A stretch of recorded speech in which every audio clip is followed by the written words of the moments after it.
嫁老外有一个缺点，他爸妈容易讹上你。我的公公和婆婆10天前离开了中国，今天又回来了。那张拿铁呀，刚消停2天，孩子昨天开始才不做噩梦，今天过生日，正闭着眼睛许愿过几天消停日子呢。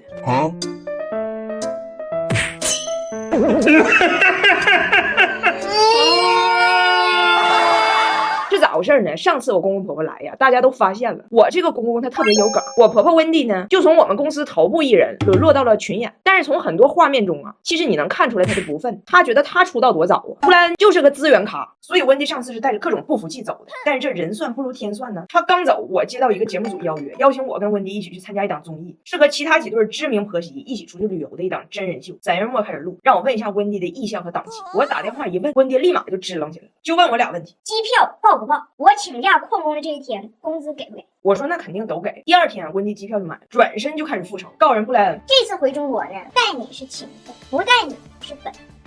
你来只有一个任务，就是当好我的助理。我要参加的是综艺，我是一个明星 star。布莱恩被他说的大气儿不敢出，但是呢，布莱恩实在是太喜欢在中国待着了。嘴还馋，忍气吞声就跟着他来了。哎，人算又不如天算，他俩正收拾东西要去机场呢。节目组跟我说，现在出现了一点变化，节目暂缓。当时我就懵了，你说温蒂假都请完了，马上上飞机了，我咋办呢？最后我啥也没说，两口子就来了。此时的张拿铁正要过4岁生日 party， 正乐呢，要去儿童乐园了。那大胖媳妇开个4门版保护巴士给我们一家都拉去了。这个车可以说是麻雀虽小五脏俱全，刚好够拉4个大胖媳妇，主要是小好停，不怕卡北京胡同里。张拿铁刚看到这车可高兴了，他以为这是大胖媳妇给他买的生日礼物呢，没想到这次最大的生日礼物居然是他奶奶，而且是一个因为觉得自己要当明星特别飘特别狂的奶奶。哎呦我的妈！为了成为顶流，温蒂还在加拿大给自己置办了几套时装。唠嗑，突然间告诉布莱恩水要加冰 ，OK？ 布莱恩就得伺候，还教育布莱恩，你赶紧在中国怎么点外卖，软件该下下，我喜欢吃啥喝啥，怎么跟中国人沟通，那中文该学学，你勤快一点。你或许是个网红，但是我现在是个艺人。我实在是不能瞒了，我就告诉温蒂了，我说综艺啊暂时不录了。但是我也知道你俩没有那么多存款，都破产了。你这个机票呢，我给你报。那这些天你俩来都来了，就多录短视频。那咱家现在短视频的明星呢，确实还是布莱恩。布莱恩此刻还在给温蒂捏脚呢。听到这话的一瞬间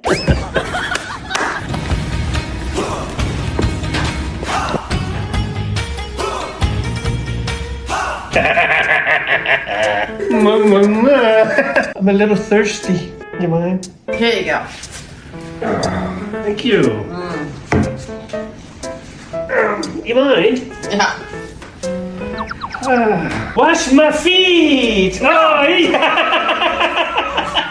哎，俺家张拿铁呀，办加拿大护照的时候被加拿大给拒了，不知为何加拿大人不认可他是加拿大人。是这样的，我以前跟大家说过，像我们家这种父母一边是中国人，一边是外籍，这些串啊可以同时拿中国的户口，也可以拿外国的护照，一直到18岁之前可以脚踏2只船，直到18岁的时候自己选择一边，放弃另一边。张拿铁呢，虽然出生以后就没离开铁岭，但是在奶奶温蒂的眼中呢，孙子一直是一个加拿大的游子，所以就一直盛情邀请这个从来没出过国的张拿铁回一趟他的故乡加拿大。我们寻思呢，可能将来有一天是要去看看，这样的话呢，就需要给他办加拿大护照。我们是今年6月份提交的申请，把张拿铁所有的情况都解释的清清楚楚。他爸就等着，哎，一拿着护照，带着拿铁衣锦还乡呢。结果4个月过去了，一直没有信儿。拿铁衣服都很紧了，依然无法还乡。我们寻思咋回事呢？然后前天就登录网站查了一下他的办理进度，一查很刺眼呐，拿铁章未被受理。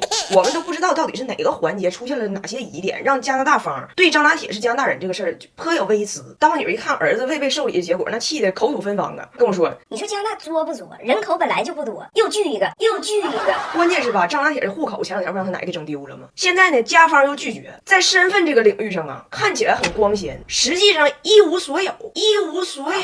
在张拿铁的户口得到补办之前，这个人在宇宙里很神奇，他存在，哎，他又不存在，他是一个户籍黑洞，薛定谔的铁，薛定谔的铁。然后通过护照这个事儿哈，我就发现大胖媳妇整个这个人有很大变化，被我妈同化的非常严重。我跟我妈说，我说张拿铁这护照的事没办下来，我妈说，那你俩不知道努力吗？照搁以前吧，大胖媳妇肯定怼他，结果这次来一句找人。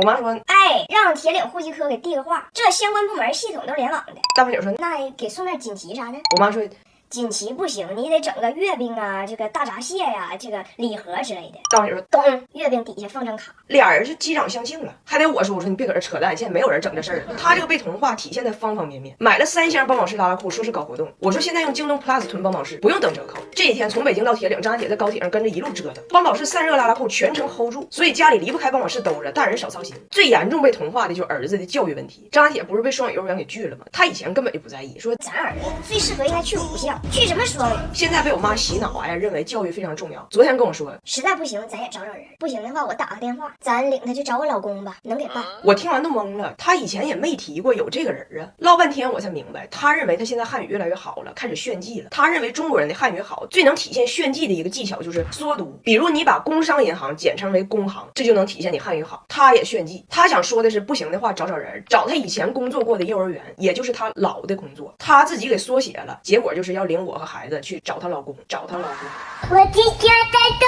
北，说话就是张大姐，你加拿大护照没办成。可是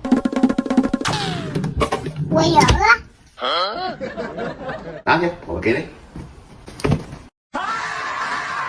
哎呀，大胖媳妇和他妈在成都干起来了。 You don't eat any fish. If it wasn't a watermelon, you'll die. Too spicy. Jamie, Steven, Mulholland, that's enough. 完了，姨奶你爸干起来了。这特不错。温蒂中国行第2站，我们来到了成都。温蒂他们仨吧，就非常非常挑食。我说你们这样来成都可有点遭罪。温蒂说我不挑食，我只是有些东西不喜欢吃。我说你不喜欢吃啥呀？他说我不喜欢吃动物的血、动物的内脏，除了土豆以外，所有的蔬菜、葱花、香菜等配料，以及所有辣的东西。结果到了成都，第一道菜毛血旺。怎么说呢？刚才温蒂说的今生所恨，尽收眼底了，不能说是阴差阳错吧，只能说是应有尽有。他问我张彩明，你说实话，这菜是不是临时发明出来针对我的？他说动物中他只爱吃鸡，我让厨师辣子鸡做个微辣，但上来还是这样的。温迪问为什么只有辣没有鸡？我说有鸡不太辣，他说太辣没有鸡。我跟外国人关于辣子鸡陷入了无稽之谈，这就导致来到成都之后，他们仨啥也吃不了。我们一起吃完饭，大胖媳妇老得领着他妈再去买鸡块、薯条、土豆米。然后今天我们就来到了乐山大佛景区，去的时候吧还挺开心，背了一大包东西，怕孩子饿着晒着，想的可周全了。但是吃午饭的时候就爆发矛盾了，景区附近吧全都是川菜，大胖媳妇还特意给他们点了个西红柿炒鸡蛋和京酱肉丝，但是温迪他们依然觉得辣，吃不了。我还问我说你怎么定义辣呀？微辣、麻辣、变态辣哪个算辣？温迪说我觉得蒜末、葱花、黑胡椒都算辣。于是12个人一桌，仨不吃，本来就挤，气氛十分尴尬。我不要听你们都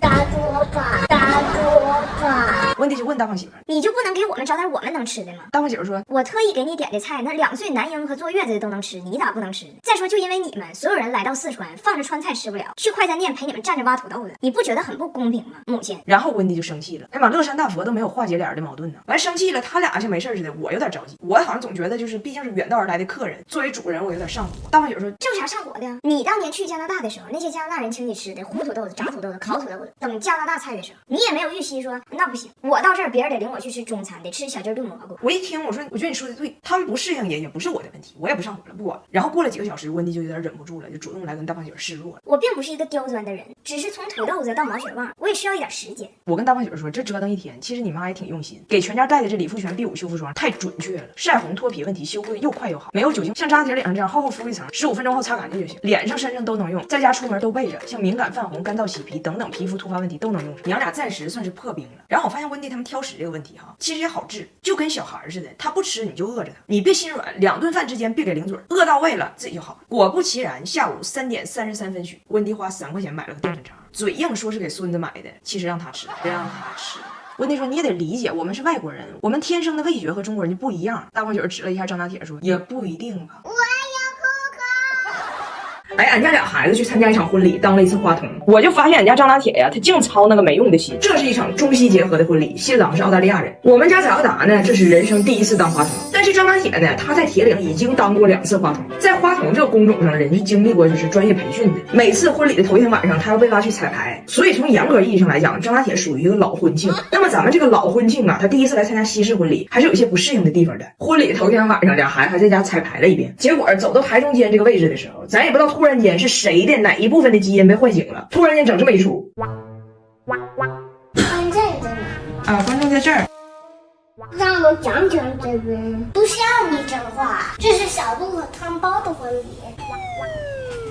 你就让我讲两句呗，讲两句呗。第二天我们这不就去婚礼了吗？到那一看，有很多外国人，我就看那现场的中国人呢，亲戚朋友啥的都在操心什么吃的呀、衣服啊，啥都张罗好没。但是呢，外国人来参加婚礼，他不管是多亲近的人来参加婚礼，就奔着一个玩儿。婚礼开始前3小时就已经开始喝多了 ，party 尽兴。人家翟小达表现得非常自如，而张拿铁又出现了短期的不适应。然后这不仪式就要开始了吗？那张拿铁是个老婚庆，那他之前接受到的培训是会有人给你喊口号，会有人控制你的速度，到哪儿有一个点位已经画好了，你就在哪儿停，这都是步步有规划的。今天呢，就是什么指导都没有，就是随意走，随意撒。张拿铁就回头看着他的队友们，就问走到哪儿啊？没人搭理他，他又问那谁喊121呀？无奈这些人一个是不在乎，一个是听不懂，根本没人回应他。当时铁哥那个心操的呀，皱个小眉头。你瞅瞅这帮人无组织无纪律，没个正形。我这一天我这心操够够。于是当主持人一说，下面有请话筒们，张拿铁瞪着一双恨铁不成钢的眼睛，踩着六亲不认的步伐直勾就过去了。翟小达那天像一个公主一样美，我在那看的我都醉了。我一眼没瞅张拿铁，人已经过去了，而且气性太大了，直接绕过了新郎出去了。当媳妇都没看着他儿子，问我翟小达走完了真好，张拿铁啥时候出场啊？我说已经出去了，陪娘家姐去了，发烟呢可能是。啥时候他上呢？马上。这天折腾起来比我们自己结婚都累。带我们安全回家的是24款理想 L7，家庭5座旗舰 SUV， 适合我们家庭出游。后排皇后座是我的最爱，SPA 级10点按摩，特别解压。这让理想同学帮我们放点孩子们爱听的音乐，旅途就是一种享受。回到家我就特别想逗一下俩孩子。我跟翟小达说，我说你看你说你那么美又那么专业，那爸爸妈妈结婚时候你咋不来呢？那别人的婚礼你都能去，你妈和你爸的婚礼你居然都不来，为什么呢？那你告诉我为什么？我不知道为什么，但是 I'm sorry。张姐过来。你为什么不来妈妈的婚礼呢？我年轻时候去的呀，我去过。你哪有年轻时候？别臭白话，你就没去。那你下次叫我肯定去。